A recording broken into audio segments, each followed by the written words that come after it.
Salut et bienvenue à tous. Aujourd'hui, je vous montre comment est-ce que j'ai reproduit un de mes pantalons favoris issu de ma garde-robe. Donc si ça vous intéresse de savoir comment je m'y suis pris, surtout restez avec moi. Cette vidéo concerne uniquement le montage du pantalon, donc je vous invite à aller voir la vidéo précédente dans laquelle je montre comment je fais le patronage. Je commence par placer mes éléments devant et dos sur mon tissu. Mon tissu est plié en deux. Et je fais attention à bien aligner mon droit fil.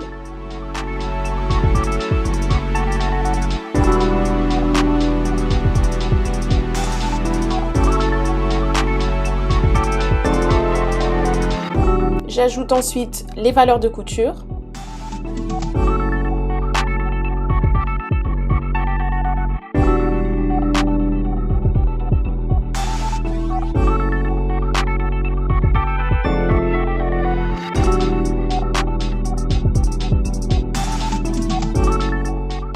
Ensuite, je place mon élément ceinture qui sera au pli, auquel j'ajoute les valeurs de couture.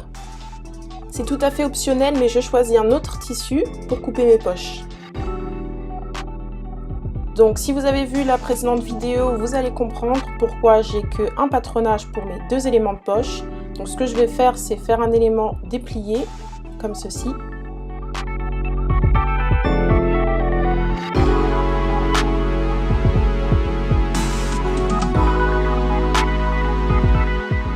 Et l'autre élément qui sera plié, donc avec l'entrée de poche en diagonale.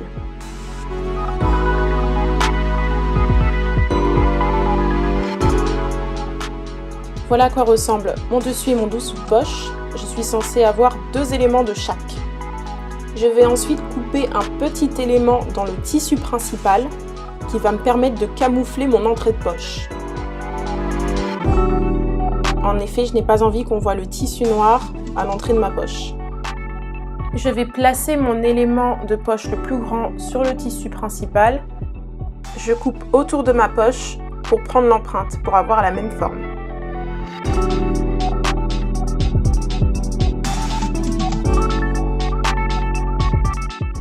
Je vais ensuite plier en diagonale, comme ceci, et couper.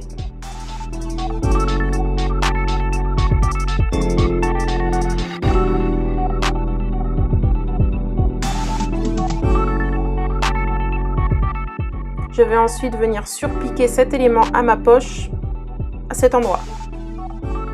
Je me munis ensuite de mon élément devant et de mon élément de poche avec la diagonale.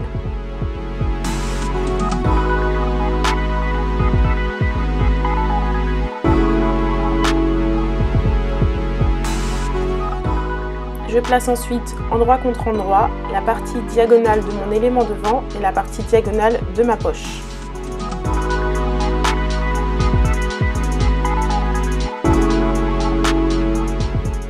J'épingle ensuite le tout et je viens piquer à 1 cm du bord.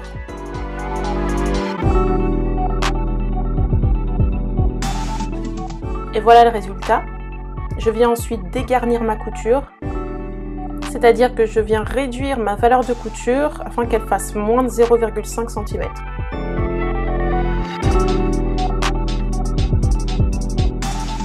Ce que je fais ensuite, c'est rabattre mon élément de poche sur l'envers du tissu comme ceci.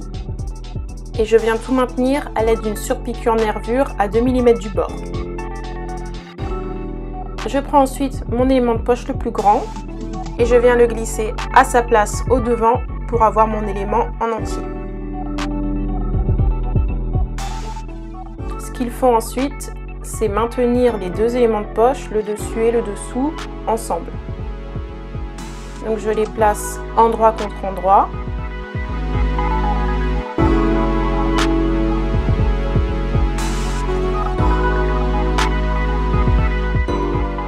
J'épingle tout autour et je viens ensuite piquer à la machine à 1 cm du bord.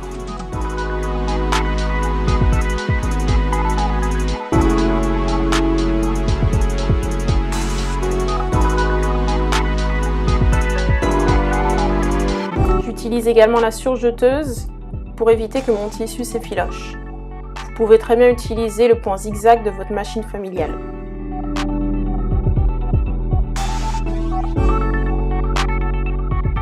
Une fois les deux éléments de poche assemblés, vous êtes censé vous retrouver avec quelque chose comme ça. Vous pouvez maintenir la petite ouverture fermée à l'aide d'une petite surpiqûre à 0,5 cm du bord.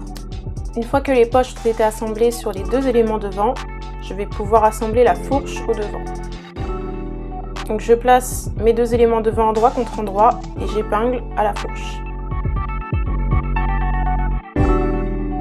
Par la même occasion, je vais assembler mes deux éléments du dos à la fourche également. Donc je place endroit contre endroit mes deux éléments dos et je peux ensuite assembler à la machine.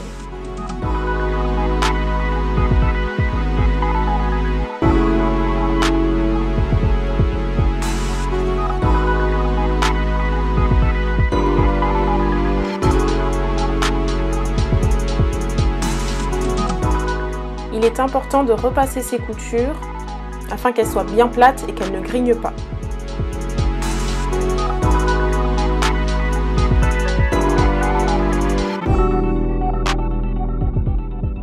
Si vous avez un tissu avec par exemple des carreaux, des motifs, prenez votre temps pour les raccorder aux coutures. Une fois les deux éléments devant et dos prêts, je peux les placer l'un sur l'autre, endroit contre endroit.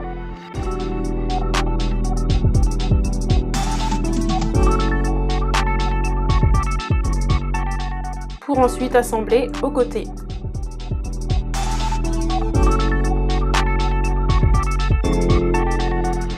J'épingle tout le long de la ligne de côté et je peux passer à la machine.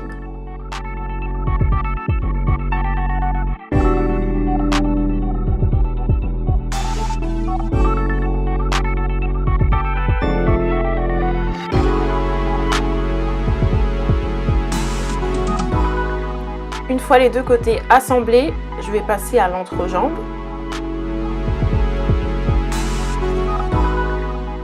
Je commence par épingler en tout premier la fourche.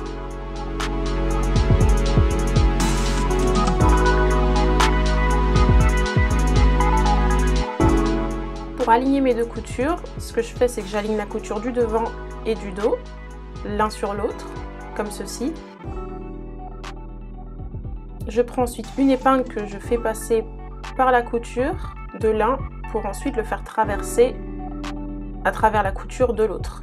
Et je les maintiens ensemble. Lors du montage, il ne faut pas enlever cette épingle.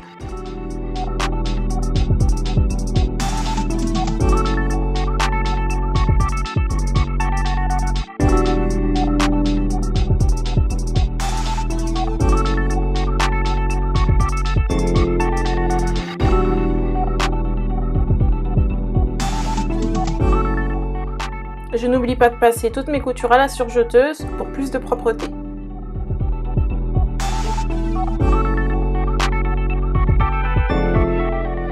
Je n'oublie pas non plus le repassage. Je repasse mes coutures à plat dans un premier temps pour éviter le grignage.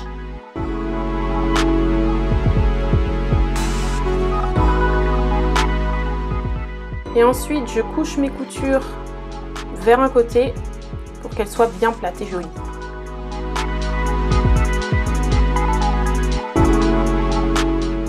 Je retourne ensuite mon pantalon et voici le résultat.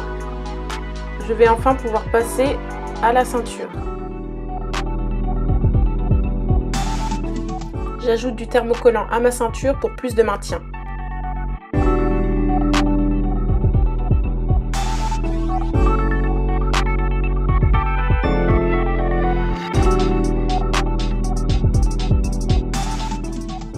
Sur mon pantalon de référence, les liens passent par une boutonnière, donc c'est les mêmes ouvertures que pour les boutons. Donc c'est ce que je vais effectuer. Je mesure donc leur emplacement pour pouvoir les placer sur ma ceinture. Je plie ma ceinture en deux pour marquer le milieu à l'aide d'un petit cran. À l'aide d'un stylo friction, je trace tous les traits, tous les marquages dont j'ai besoin pour faire ma ceinture. Ce qui est génial, c'est que ce stylo s'efface à la chaleur, donc un coup de fer à repasser et tout s'en va.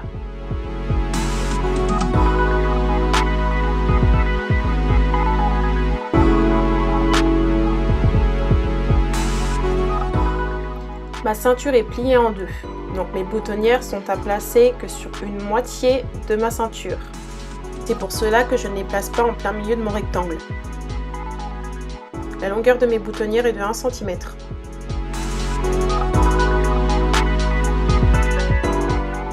Une fois qu'elles sont placées, je vais pouvoir les effectuer à la machine.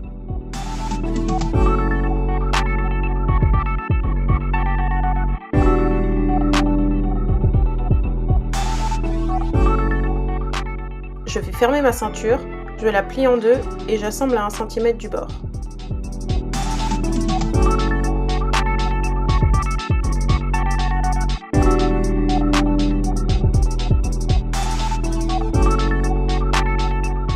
Je repasse couture ouverte. Je plie ma ceinture cette fois-ci dans la hauteur, pour avoir la hauteur finale, et je préforme au fer pour la maintenir pliée.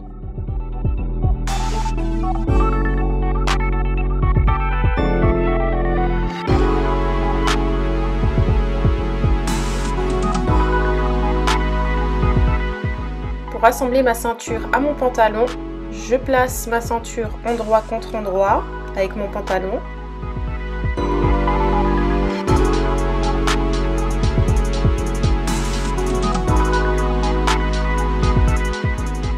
Le bord franc de ma ceinture et le bord franc de mon pantalon doivent être orientés dans le même sens, c'est-à-dire là ils sont vers le haut face à moi. Donc je sais que je monte ma ceinture dans le bon sens. Une fois que ma ceinture est épinglée à mon pantalon, je vais passer à la machine pour les assembler. Mais attention, je laisse une petite ouverture d'environ 4 cm pour pouvoir insérer l'élastique.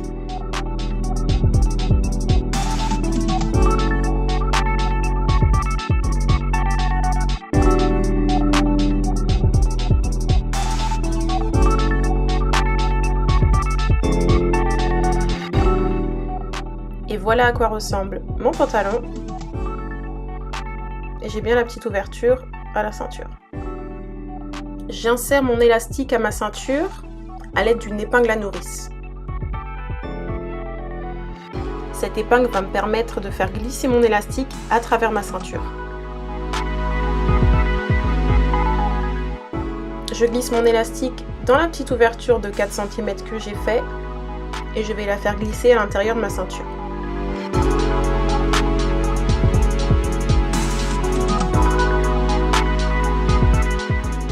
Une fois arrivé au bout, je vais pouvoir fermer mon élastique en mettant une extrémité sur l'autre et en maintenant avec un point zigzag.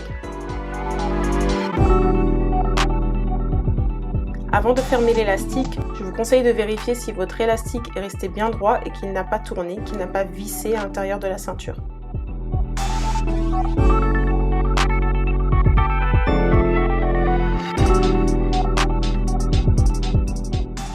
Je suis satisfaite de ma ceinture, je peux donc refermer ma petite ouverture.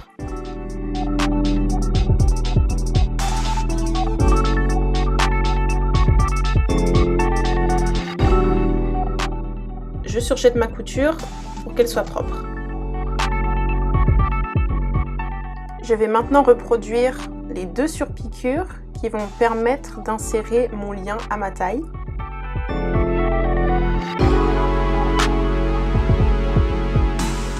J'ai la chance d'avoir sur ma machine des repères de distance qui me permettent de faire mes coutures droites.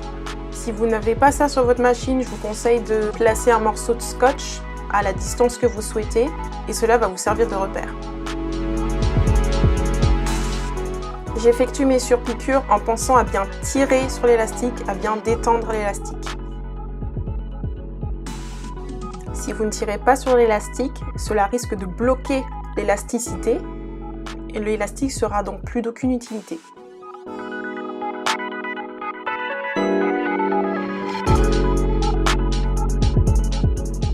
Après avoir ouvert mes boutonnières au ciseau, je vais insérer ma petite cordelette de la même manière que l'élastique, donc avec une épingle à nourrice. Je passe à travers ma boutonnière avec mon épingle à nourrice et je fais glisser ma cordelette à travers le tunnel.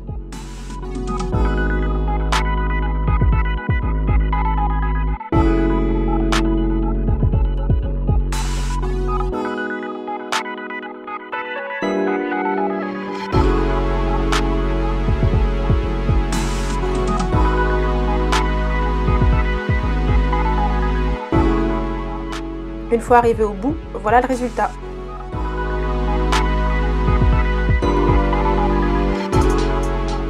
il ne me reste plus qu'à faire un petit tourlet en bas de pantalon. Et voilà à quoi ressemble le produit final. J'espère que cette vidéo vous a plu et qu'elle vous a donné un tas d'idées. En tout cas, je vous remercie d'avoir regardé et je vous dis à très vite.